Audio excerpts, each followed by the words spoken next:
Hi guys, welcome back to the channel with my good friend Dr. Mark Bull here today, helping us go through a little bit more specifics on the movement of the body. Today we're going to be talking about loading the backswing and some misconceptions, also some great ways that you can actually feel a difference when you're loaded versus, I would say, just in a position versus in a loaded position ready to produce energy. So if you want to take us through sort of some of the tendencies that we see when it comes to top of backswing and when people get a little bit mismatched or in a position where they're not able to produce force into the club. Fantastic. I mean, thank you, Ty. First of all, it's always great to spend time in CU. So I think almost some context perhaps is a nice place to start with this. I think the words you use there are wonderful, by the way. The idea that we load into backswing, a very common definition that probably you and I were exposed to maybe in our kind of early days, the idea of weight transfer. You're right. Which can be very ambiguous, very disruptive, very unhelpful for many people. We look more anatomically how we move in the golf swing. A much more precise definition around is more how we load joints. So there's a tremendous difference in moving or transferring weight, which really means what to many people, to actually how we load joints in backswing. So in essence, when we look at how we load joints in backswing, there's kind of three main joints we load. And again, this is kind of for the right-handed players. So for left-handed players, simply invert this. Very much the kind of right heel, the right hip, and the right shoulder. So trail foot, trail hip, and trail shoulder. So if you move into backswing, for example, as we start to move through backswing, how well can we load into that trail foot and ankle? Why the ankle is the densest part of the foot, is where the center of gravity goes. There's many reasons why the heel is actually connected to actually glute stimulation. So if often people go, that lovely phrase, my glutes are inactive, which is a whole different discussion. It actually connects back to heel connection in many ways.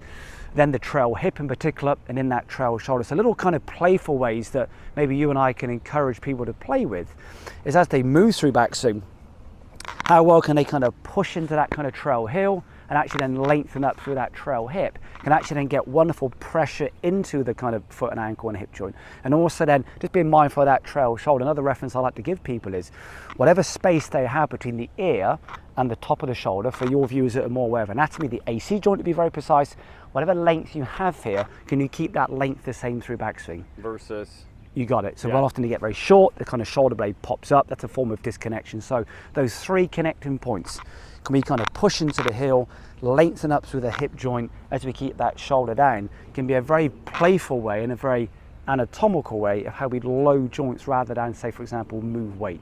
100%. And then, so tendencies like if I'm in there going through the motion. So one thing I always think it's interesting when someone gets up to the top of backswing and I say, where do you feel it? And sometimes they say, oh, I feel it actually in my lower back, right? So that could be usually like dependent on where they're loaded, maybe in the foot. If they're going into the toe and then they're trying to turn or trying to get to the top of backswing, that could be a factor in where that energy, or like you said, glute activation would be, right? For sure. Okay. I mean, keeping it very local to that, because there's many reasons why someone could experience low back pain. Yeah. What part of the foot you push through will influence how all of the segments move.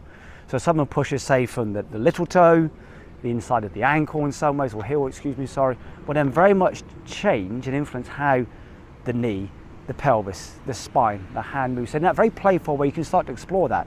If I push from the little toe, what do I experience then, just say through the spine, for example?